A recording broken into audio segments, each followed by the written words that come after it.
Assalamualaikum warahmatullahi wabarakatuh. Waalaikumsalam warahmatullahi wabarakatuh. Bismillahirrahmanirrahim. Alhamdulillahirabbil alamin wa bihi nasta'inu ala umuri dunya waddin. La haula wala quwwata illa billahil aliyyil azim. Asyhadu an la ilaha illallah wahdahu la syarika lah wa asyhadu anna Muhammadan abduhu wa rasuluh. Allahumma salli wa sallim wa barik ala sayyidina Muhammadin wa ala ali sayyidina Muhammad. Ma'asyiral muslimin dan muslimat yang saya hormati, khususnya para asatidz, para ulama, para kiai. Alhamdulillah pada dalu menika kita masih diberi umur, diberi kesehatan,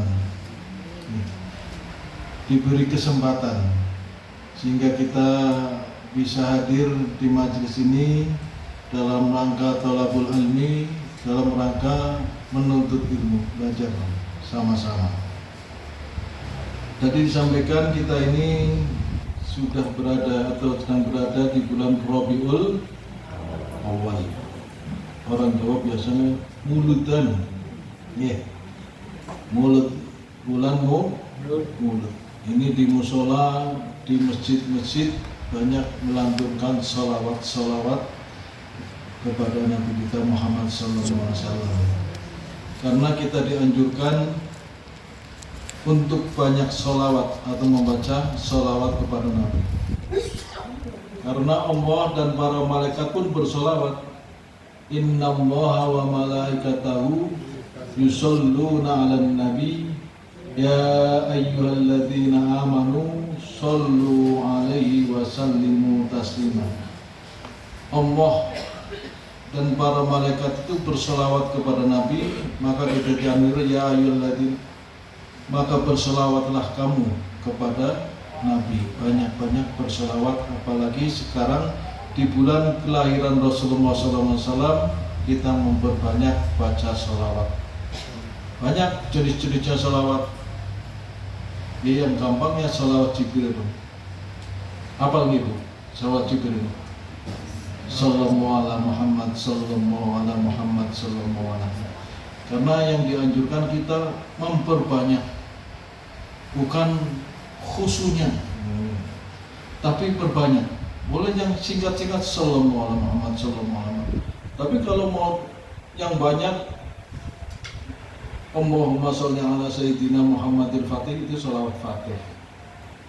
Dan banyak sekali sholawat-sholawat yang diajarkan oleh para ulama kita untuk kita baca atau untuk kita langgengkan atau zikir.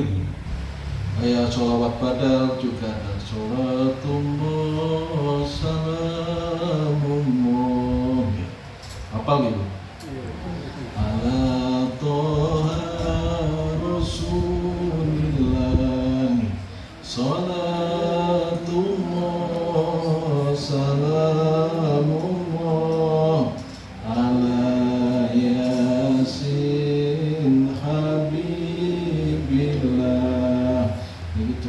Contoh sholawat ini. Dan banyak manfaatnya kita membaca sholawat. Dengan kita membaca sholawat berarti kita ingat kepada Rasulullah, berarti kita cinta Rasulullah. Ini bagus. Maka yang kapan kita ada sempat duduk, daripada termenung yang tidak ada manfaatnya, bacalah sholawat. Yang penting banyaknya, ya kan? Sallallahu alaihi Muhammad, sallallahu alaihi Muhammad, sallallahu alaihi Muhammad, sallallahu alaihi Muhammad, sallallahu alaihi Muhammad, banyaknya, bukan khususnya gitu. Kalau khususnya itu Allahumma sholli ala sayyidina, khusus. Lama akhirnya enggak, bacanya cuma sekali. Allahumma sholli ala Muhammad, Allahumma sholli ala Muhammad, Allahumma sholli ala sayyidina Muhammad, boleh pakai sayyidina, boleh enggak pakai. Monggo baca-baca yang banyak, bukan khususnya tapi banyaknya. Kalau bisa sehari 100 kali. Kalau 100 kali kecil gitu. Sallallahu Muhammad, sallallahu Muhammad kecil. Bisa banyak-banyak, perbanyaklah kita membaca salawat pada di bulan Rabiul. Ini ngapunten agak tak minum sini. Ini kebetulan hari ini pengacara ini pengangguran banyak acara dari mulai pagi tadi sampai dengan tadi pas sampai rumah pas isya. Saya nyandakan di perjalanan macet ya. Tapi alhamdulillah pas sampai rumah isya, bismillahirrahmanirrahim.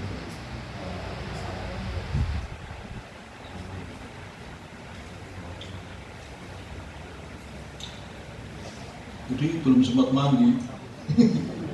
Mandinya dari siang mau Jumatan.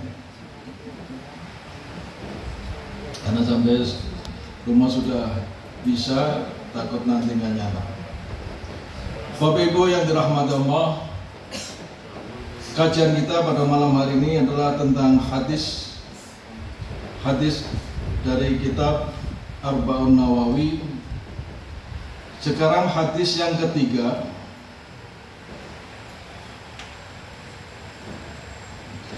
Hadis yang ketiga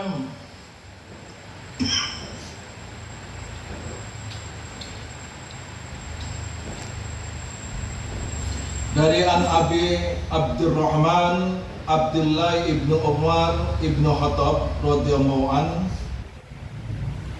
qala Sami'tu Nabiyya sallallahu alaihi wasallam yaqulu buniyal islamu ala khamsin syahadati alla ilaha illallah wa anna muhammadar rasulullah wa iqamis shalah wa itaiz zakah wal hajjul bait wa shaum ramadan rawahu Bukhari wa Muslim.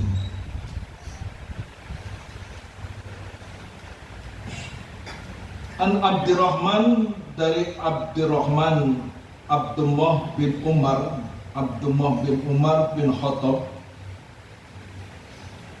radhiyallahu an. Jadi Umar bin Khattab mendengar qala, saya mendengar anan Nabiya sallallahu alaihi wasallam, nabi niku ngendika yaqulu, nabi bersabda buniyal islamu, Islam itu dibangun ala khamsin, dibangun ada lima dasar. Yang pertama syahadat la ilaha illallah, yaitu syahadat itu bersaksi, saya bersaksi tidak ada Tuhan, la ilaha illallah, tidak ada Tuhan selain Allah. Nah, saksi ini sinten? Kita mengucapkan kalimat syahadat itu biasanya dari pengantin itu ada saksi gitu. Di ana wali, ana mantene, ana saksi. Nah, kita mengucapkan kalimat syahadat, saksi ini siapa? Sinten saksi ini? Malaikat. Sing dadi saksi sapa? Yang jadi saksi ini dirinya kita sendiri. Kita bertekad setelah kita mengucapkan asyhadu alla ilaha illallah, saksinya diri kita sendiri bahwa saya telah mengucapkan kalimat la ilaha illallah, tidak ada Tuhan selain Allah. Kita sudah bersaksi kepada Allah, meyakini bahwa tidak ada Tuhan selain Allah, wa anna Muhammadar Rasulullah, dan Nabi Muhammad itu adalah utusan Allah. Ini yang pondasi yang pertama tentang tauhid. Ketauhidan kita meyakini bahwa Allah itu esa, Allah itu tunggal, satu, tidak ada Tuhan lain, nggak ada Tuhan lain. Kita tidak boleh orang Islam menuhankan Tuhan-Tuhan lain. Tuhannya hanya satu, Allah Subhanahu wa ta'ala. Ini betul-betul harus kita tanamkan. Kalau mengucapkan la ilaha illallah, tertanam pada diri kita, di dalam hati kita. Jadi betul-betul masuk ke dalam sanubari kita. Mengucapkan itu bukan zikir, itu tidak hanya di lisan saja, tapi betul-betul masuk ke dalam diri kita. Dan saya bersaksi juga bahwa Muhammad adalah Rasulullah. Dan di sini Rasulullah SAW menyampaikan bunyal Islam. Islam itu seperti bangunan yang kokoh disangga atau dibantu dengan 5 tiang itu. Ya. Kalau tiangnya itu tadi pertama adalah syahadat, tiang utama. Itu tiang utama. Keimanan dulu. Dibangun tentang keimanan. Karena iman itu fondasi yang paling kuat. Kalau amal kita tanpa iman, amal tanpa iman itu sia-sia. Atau iman tanpa amal juga. Jadi kalau kita beramal, kita beriman dulu. Kalau kita tidak yakin dengan Tuhan, tidak yakin dengan para malaikat, ya kita belum beriman, amal kita akan sia-sia. Tapi kita beramal, kemudian orang tidak beriman kok beramal, amalnya juga sia-sia. Ya mohon maaf, orang-orang yang tidak beriman tapi beramal, gitu, itu menurut ajaran Islam ya sia-sia. Dia tidak beriman kepada Allah, tidak beriman kepada Rasulullah, tapi dia melakukan amal, berbuat amal, amalnya sia-sia. Maka pondasi yang keimanan itu bunyal Islamu jadi seperti ini.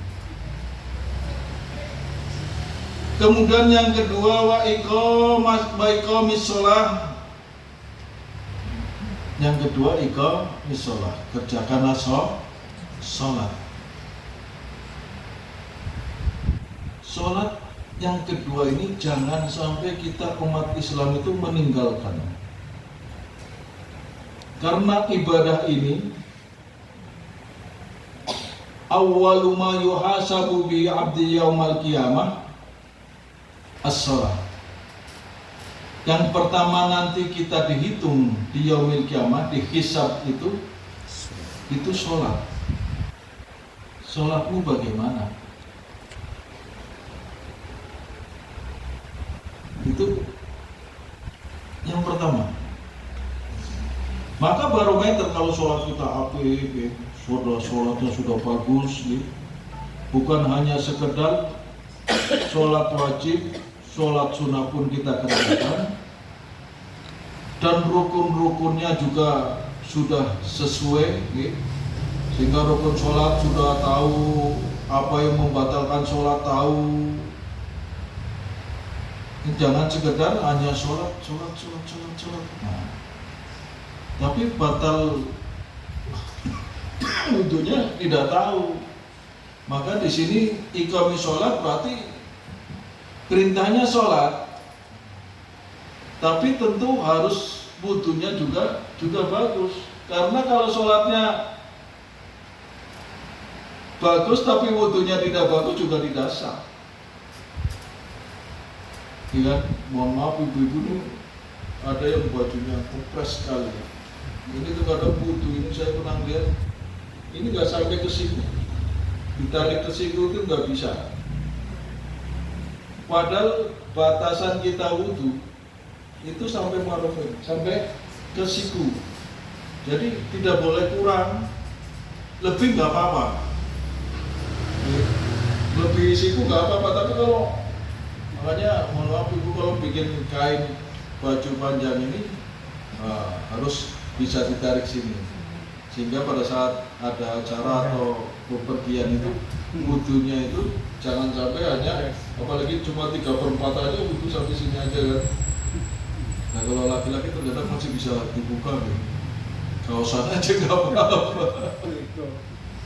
Itu ya Pak, itu kan repot. Jadi mohon maaf kalau bikin baju ini harus paling nggak dibikin ada sletingnya gitu, sleting sehingga pada saat itu bisa dibuka pada saat sholat, pada saat sholat wudu sampai kepada siku-siku. Jadi sholat itu sah manakala wudunya sah, bagus. Kalau di itu namanya di ilmu usul fikih itu begitu, perintahnya sholat, tapi di situ akan wajib berarti belajar wudu, karena sholat tanpa wudu tidak sah. Ya kayak belajar Al-Quran, perintahnya membaca Al-Quran, tapi membaca Al-Quran dengan baik tanpa belajar tajwidnya, maka tidak akan terjadi. Harus belajar tajwidnya baru bisa membaca Al-Quran dengan baik. Perintahnya membaca Al-Quran, tapi maka hukum mempelajari tajwidnya harus bisa, itu mana hukum wajib juga. Ya seperti sholat, perintahnya sholat, tapi sholat tanpa wudu tidak sah, maka kita harus belajar wudu. Itu namanya di usul fikih. Di bab usul fikih, kayak kita umpama diperintahkan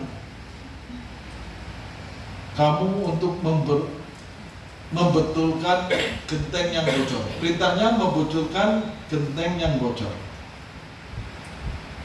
Umpamanya kan, perintah kamu betulkan genteng itu yang bocor. Tapi kita membetulkan genteng kan nggak bisa dari bawah aja gini kan, nggak bisa teman. Kudu naik kan. Lah naiknya itu alat yang untuk naik itu maka hukumnya wajib juga. Boleh pakai tangga, boleh, ya kan? Pakai kursi disusun Mbak, tumbuk-tumbuk, bahaya ya. Ya atau gendong-gendongan juga bisa. Nah itu alatnya, maka menjadi suatu kewajiban untuk mencapai itu. Nah, itu jadi kita tidak cukup perintah itu saja, tapi di belakangnya juga menjadi kewajiban kita. Sholat harus baik, harus bagus. Maka di belakangnya sini walaupun wudunya itu, maka kita harus berwudu yang bagus. Tanpa wudu yang bagus maka sholat kita tidak akan bagus. Nah, mulai wudu itu dilihat. Ada orang wudu, cuplik kayak bebek itu loh. Sampai terkadang tetangganya basah itu. Itu harus ini. Pada saat kita membasuh muka sini, ini harus sampai basah sampai sini ya, sampai dulu. Bukan begitu aja, tapi di sini sampai wajah ini, batas ini, yang namanya wajah ini, yang tidak punya jenggot mungkin, sampai basah itu. Jadi bukan cepet, dinikmati, gitu loh. Ibadah itu dinikmati, wudunya yang bagus, pelan-pelan, kumur-kumur, kemudian hidup. Yang bagus itu air gini agak disedot sedikit, tapi kalau nggak biasa itu segerok. Nah, pelan-pelan aja. Maksudnya membaca sini ya. Kalau nggak biasa, segerok sini. Sakit. Makanya sampai sini ya. Basah. Maksudnya membersihkan, memang itu membersihkan hidung-hidung dari kotoran.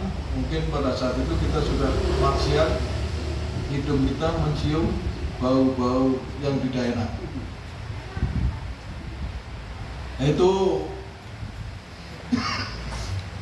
kemudian berkumur-kumur, dimulai kumur-kumur.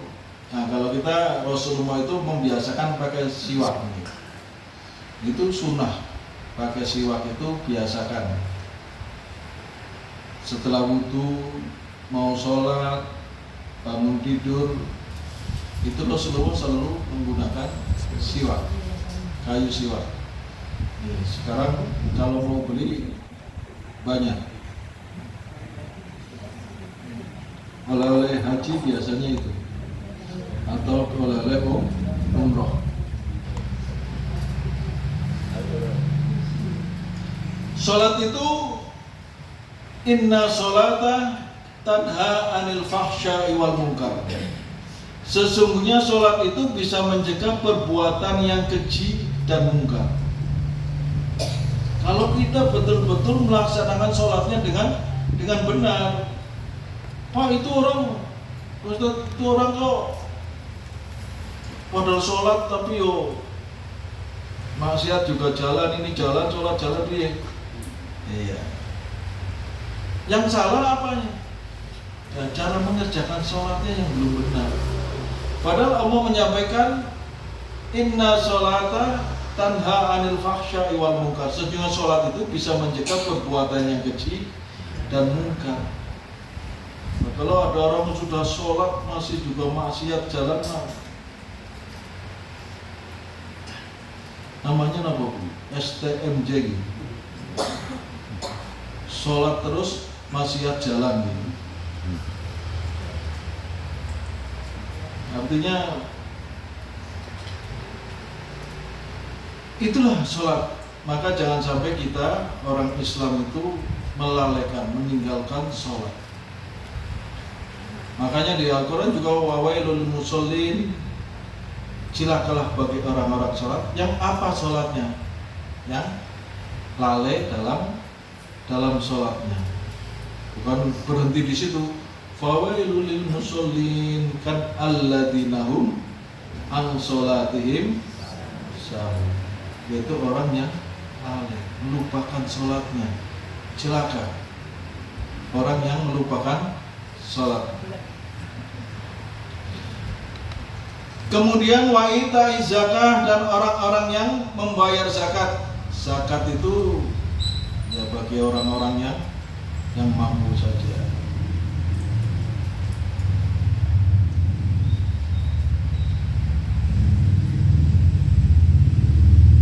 Wa hajjul bait man istata'a ilaihi sabila wa shaum Ramadan.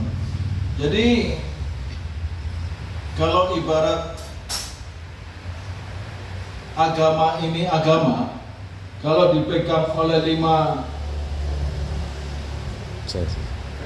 bunyat Islam tadi, syahadat, terus yang kedua sholat, terus ketiga zakat, keempat ada yang puasa dulu, ada yang hajinya, yang kelima. Ini maka akan kuat, pegang kuat. Tapi kalau satu ini nggak bisa seperti ini, haji orang Islam tidak haji tidak apa-apa. Karena haji itu bagi orang yang mampu saja. Manis tato ilaihi sabila, yang punya waktu, punya kesempatan. Kalau terkadang negara kita tidak aman, perjalanan kita ke sana tidak bisa, maka orang Islam tidak usah haji. Apalagi sekarang nunggu haji juga waktunya udah 3 25 tahun, 40 tahun sudah. Makanya anak saya tak suruh daftar, nak daftar aja belum itu. Iya Pak, yes. Paling-paling kamu dapatnya ya nanti pensiun, ternyata ya 40 tahun. Tapi ya mudah-mudahan ini sudah terbentuk Kementerian Haji dan Umroh. Ya, sudah disetujui, mudah-mudahan bisa mengatur haji umroh lebih cepat mudah-mudahan.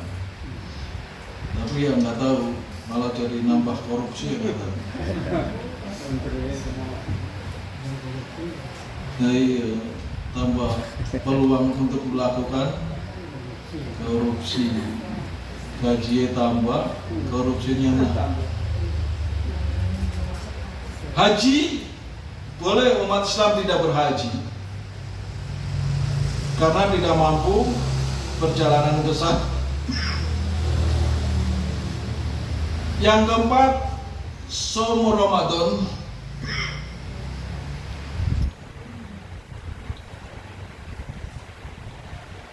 Puasa Ramadan juga umat Islam boleh tidak puasa Ramadan. Boleh nggak Bu? Boleh nggak Pak? Boleh. Oke, berarti orang yang sakit boleh tidak berpuasa. Orang yang sudah udzur sepuh,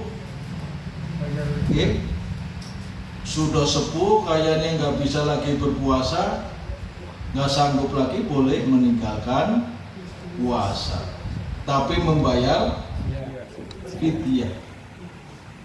Jadi umat Islam boleh nggak puasa. Tapi kan ada alasannya, yang punya sakit menaun, yang kayaknya nggak sembuh lagi, itu boleh tidak berpuasa. Ibu yang menyusui, ya, takut nanti anaknya sakit dan apa, boleh. Tapi harus membayar fidyah. Ada ulama yang mengatakan tetap mengqadha setelah anaknya sudah besar. Tapi belum besar, 2 tahun sudah hamil lagi. Sudah hamil lagi, nyusuin lagi, akhirnya nggak ada kesempatan untuk mengqadha. Boleh bagi orang tertentu, boleh tidak berpuasa. Ini nggak apa-apa, haji tidak, puasa enggak, ya. Zakat juga boleh kita tidak zakat karena memang kita tergolong, umpamanya kita orang yang fakir, kita mana berhak menerima zakat. Tapi bagi yang kaya harus, tapi yang miskin enggak. Ini nggak apa-apa orang nggak zakat, masih terpegang ini. Tapi umpamanya sholat,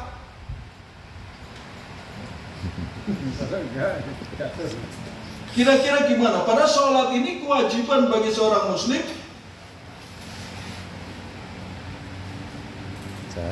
harus dikerjakan. Orang tua ya harus sholat, orang sakit juga harus sholat, orang miskin juga harus sholat, orang kaya harus sholat. Bisa semuanya, kan? Orang sakit yang tidak bisa berdiri dengan sholat, boleh sholat dengan duduk. Tapi umpamanya kita bisa berdiri, takbirnya itu diusahakan berdiri. Takbirnya Allahu Akbar, setelah takbir duduk. Takbir setelah takbir berdiri, kemudian duduk di kursi. Makanya boleh bawa kursi ke masjid. Bagi yang sepuh-sepuh, biasanya di masjid-masjid yang banyakkan orang pensiunan itu kursinya sudah disediakan, Pak Pengurus. Saya pernah misi di sana, banyak kursi. Mungkin pensiunan. Kursinya banyak, sudah disiapkan oleh takmirnya. Kalau di masjid sini kayaknya masih muda-muda banyakkan. Jadi nggak nyiapkan kursi-kursi. Kalau komplek itu biasanya komplek Dulu udah muda-muda kan, sekarang tua-tua, disiapkan oleh. Makanya sholat itu harus dikerjakan, orang miskin sholat, orang kaya sholat, orang sakit juga sholat. Nah kalau sholat ini lepas, kira-kira gimana Pak? Jatuh. Ya jatuh. Agama akan rusak, agama akan jatuh kalau sholatnya. Tapi kalau zakat dan lain boleh. Nah, tapi kalau sholat sudah tidak lepas, maka agama akan rusak, jatuh. Maka sholat harus dikerjakan. Karena sholat juga adalah sebagai tiang agama. Maka yang penting ini adalah sholatnya. Dari 5 bunyan Islam tadi yang disampaikan oleh Rasulullah, itu yang penting di sholat, syahadat dan sholatnya. Kalau yang lain pengecualian bagi orang-orang yang memang mampu. Kalau kita nggak mampu, agama itu mudah, tapi jangan kita permudah. Agama itu nggak sulit, tapi jangan kita persulit sendiri. Yang mudah-mudah saja, ngamalkan itu ibadah yang mudah-mudah saja. Kalau kita memang sanggup untuk sholat malam, bangun malam, sholatlah. Kalau memang kita tidak sanggup, ya udah nggak usah sholat. Ada jalan lain, gitu kan? Mungkin sholat malam saya tidak sanggup, ya Allah. Tapi saya sanggupnya sholat duha. Sholat duha. Saya nggak sanggup sholat duha. Sholat duha itu saya lagi kerja, sibuk, nggak bisa lagi. Ya ada waktu-waktu sholat sunnah yang lain. Sholat sunnah ba'diyah maupun qobliyahnya yang mu'akadah, yang dikuatkan itu monggo kerjakan, jangan ditinggalkan. Sholat sunnah qobliyah maupun ba'diyah yang mu'akadah kan, sholat ba'diyah dari mulai maghrib, ba'diyah maghrib, kemudian isya. Kalau subuh adanya qobliyah, ba'diyahnya nenten. Ya. Kalau duhur, qobliyahnya, ba'diyahnya ada yang pakai 4, ada yang 2. Jadi qobliyahnya itu ada yang 4, ba'diyahnya juga pakai 4 di duhur. Tapi di asar ada qobliyahnya tapi bukan mu'akadah, tidak dikuatkan, tapi Rasulullah selalu melaksanakan. Tapi tidak mu'akadah. Sholat qobliyah asar. Jadi boleh laksanakan qobliyah asar, tapi ba'diyahnya enten-enten Ibu. Satu rajinnya sholat, habis sholat asar, sholat sunnah. Wah, ketahuan ini ilmunya belum sampai. Okay. Begitu juga subuh, ya kan? Habis sholat subuh tidak ada lagi sholat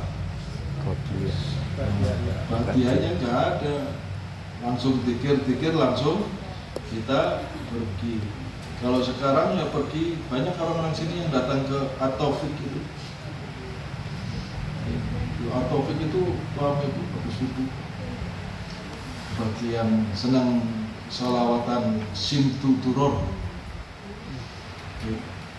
nanti biasanya malam terakhir, hari terakhir di Jalan Durian oleh Yahya Al-Mutamakin. Saya sendiri kalau sana sama istri itu harus bawa sabuk tangan sama ember diperes. Nggak tahu kok air matanya bisa keluar sendiri itu. Apalagi kalau sudah berdiri itu rasanya kok Rasulullah hadir di tengah-tengah kita. Sehingga terkadang bisa meneteskan air mata sendiri, nggak terasa. Masya Allah. Jadi betul-betul terasa Rasulullah itu hadir di tengah-tengah kita dengan marhabannya, serokolannya itu, sehingga terlalu menetes air mata. Selapin sampai tisunya basah, habis diperes lagi ember kan.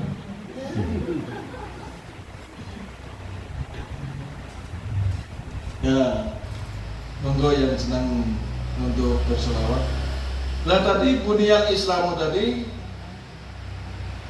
yang penting kita melaksanakan Islam itu adalah dari sholat aja dulu. Yang kecil sholat dulu.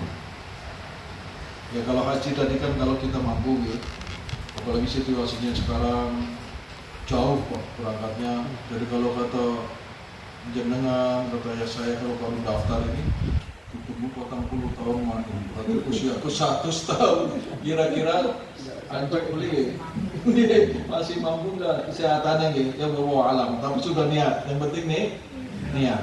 Yang penting jenengan kalau memang sudah niat aja. Kalau sampai alhamdulillah berangkat, kalau enggak ya tapi sudah niat haji.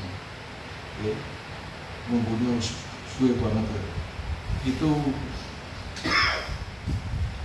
ada dana talangan itu pertama, orang ini dana talangan banyak yang pinjam talangan pengen haji akhirnya numpuk ursa dana talangan wis nyaur ente haji kalau mata. Oke. Dan itu jadi haji zakat ini bagi yang mampu saja, nih. Bagi yang mampu zakat. Kemungkinan kalau kita zakat fitrah mampu lah. Ada yang zakat fitrah nggak mampu. Jadi kalau ada yang nggak mampu, nggak usah zakat. Jadi kalau seandainya ada orang miskin sekali untuk malam hari raya itu untuk zakat fitrah pun tidak ada. Ya nggak usah zakat. Tapi setelah dikasih orang pluk jadi banyak, keluarkan. Setelah dia dapat beras dari masjid, dari mana semuanya banyak, berarti dia bisa mengeluarkan untuk dirinya sendiri. Keluarkan sebelum sholat Idul Fitri. Keluarkan. Jadi mampu. Jadi kalau sampai nggak mampu sekali, ya makanya zakat kita mungkin kita bisa. Kalau zakat mal, ya kita mungkin belum bisa. Ya nggak apa-apa. Haji juga tadi. Tapi tadi yang penting puasa, puasa monggo yang mampu. Ya, puasa Ramadan wajib bagi setiap muslim, tapi masih ada catatan bagi yang mampu. Kalau memang sudah sakit, dari sakit-sakitan, ya nggak apa-apa. Ibu-ibu yang hamil, melahirkan, takut anaknya sakit, boleh. Nanti dibayar dengan fidyah, kita bayar. Jadi tadi Islam itu mudah, Pak. Jadi kalau memang kita tidak sanggup lagi, ya wis kita nggak mampu lagi, ya usia harus tua, bayar terus. Tapi sholat jangan sampai ditinggalkan, karena sholat itu kira-kira kalau mau aku nggak bisa sholat, belajar. Nah kalau sholat itu tidak pakai baju sama sekali, boleh nggak Pak? Karena miskin sekali, punya baju satu, pas waktunya sholat kena najis, harus dicuci dulu, wah lama, ini sholatnya wudu.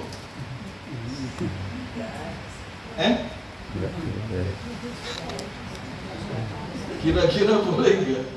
Nggak boleh. Pak? Tidak boleh. Nggak boleh ya? Harusnya. Tapi di dalam ilmu usul fikih, darurat seandainya terjadi seperti itu, boleh. Karena punya baju satu, tadi tahu-tahu kena najis, kalau mau nyuci ke waktunya yang baik habis, belum kering dan lain-lain, boleh. tidak memakai. Tapi aturan batal haramnya tetap yang pertama sholatnya aja di masjid. Sholatnya di masjid wah ini bapak ini udah bocor halus ini. Sholatnya di ruangan tertutup yang gelap yang tidak bisa diintip orang lain. Lah sholat Allahu Akbar nggak ada baju lagi sih. Allahu Akbar. Tapi tetap aturan batal haramnya kan harus Allahu Akbar tato itu dia digigit nyamuk. Ditepuk batal Pak. Lo gelap nyamuk akeh. Tetap seandainya. Tapi kayaknya nggak mungkin gitu. Ya. Coba mungkin ya, zaman Rasulullah kan ada yang itu dalam satu riwayat Sa'labah itu dulunya orang yang miskin. Dia kalau habis sholat itu cepet-cepet pulang.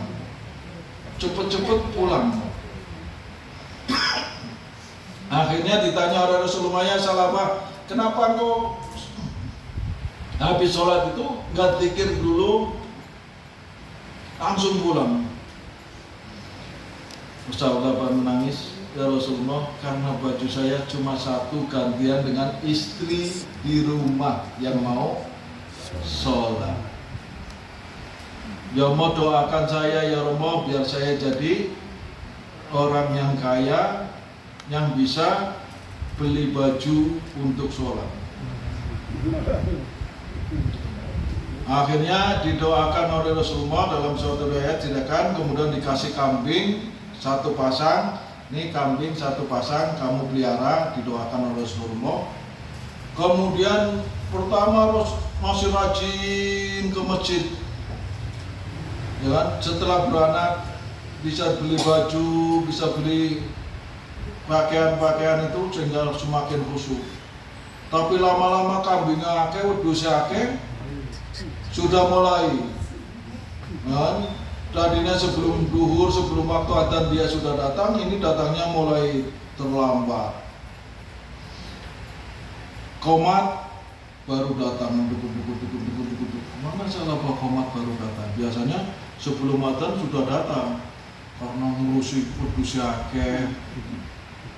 Ya Rasulullah wedhusnya tambah banyak, sekarang angune gembalanya tambah jauh kan, di sini sudah nggak ada rumput, semakin jauh,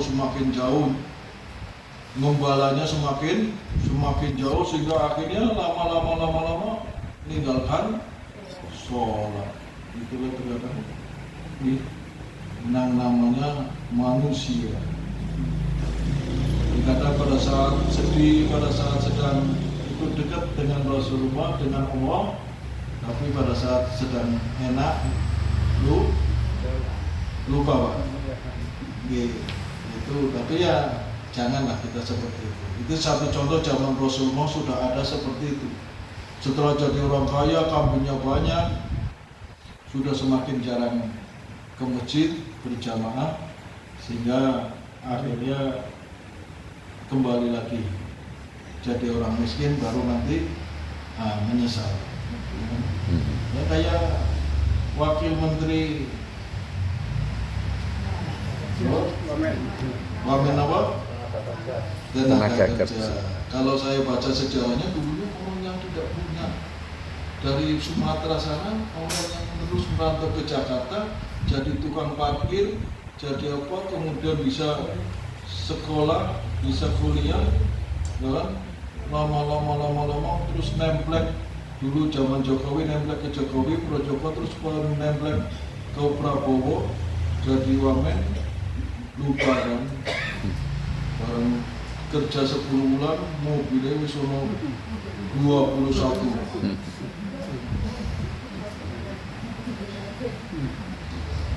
Itu terkadang manusia suka ngatur lali karo ini sopo. Makanya kita sebagai umat Islam jangan sampai seperti itu ya, jangan sampai kita lali, lupa terhadap dulunya kita siapa. Kita dulu nggak punya, ya kembali nanti akan nggak punya lagi. Ya, kalau sudah seperti itu kan yang malu itu bukan hanya dirinya, tapi keluarganya juga ikut malu. Saya lihat orang-orang yang ditahan, ya, bagaimanapun juga beban pikiran. Beban pikiran anaknya bagaimana, dirinya bagaimana, ini sudah tersiksa batinnya juga. Tapi ya tadi pada saat enak orang suka lupa daratan. Maka Bapak Ibu yang berbahagia, mudah-mudahan bermanfaat buat kita semua. Jadi hadis yang ketiga adalah tentang bunyal Islam, bahwa Islam itu seperti bangunan yang dipegang oleh 4 pilar tadi. Kalau roboh itunya maka Islam akan roboh. Kalau tadi diumpamakan dengan dipegang ini, paling enggak yang 3 masih bisa tidak melaksanakan, tapi yang namanya sholat harus dilaksanakan. Sesusah apapun, sesibuk apapun gitu. Hanya yang wonten teng WA niku lho. Ngaji sibuk, alasan sibuk. Wong edan wis sibuk, bolak-balik gawa cincingan, nganteng etan, ngulur ngalor itu gawa berengkungan banyak sekali terkadang. Sibuk, saking sibuknya wong edan sampai orang sempat atus. Hari kita kan masih sibuk-sibuk di taksi, terus maka kesempatanlah kita ngaji, membawa wawasan kita, ilmu kita bertambah. Insya Allah orang yang bertambah ilmunya, ya, semakin baik amal kita. Kalau bisa menghafal hadis ini 40 hadis Arba'in Nawawi, kata Imam Nawawi, jatahul jannah, bisa masuk surga. Jadi dihafal, ya diamalkan. Intinya gitu ya, menghafalkan hadis-hadis Rasulullah, hadis yang sahih. Bapak Ibu yang berbahagia, mungkin ada yang tanya? Jam gitu ya, jam 9 pasir, 850 kilo. Yes. Ya, barangkali ada yang tanya apa, nyampaikan Ibu Bapak tentang sholat, tentang syahadat. Monggo.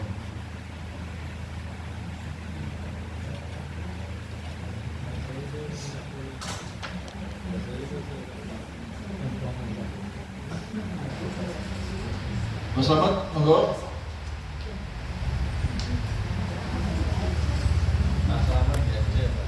Itu Slamet gede itu, siapa?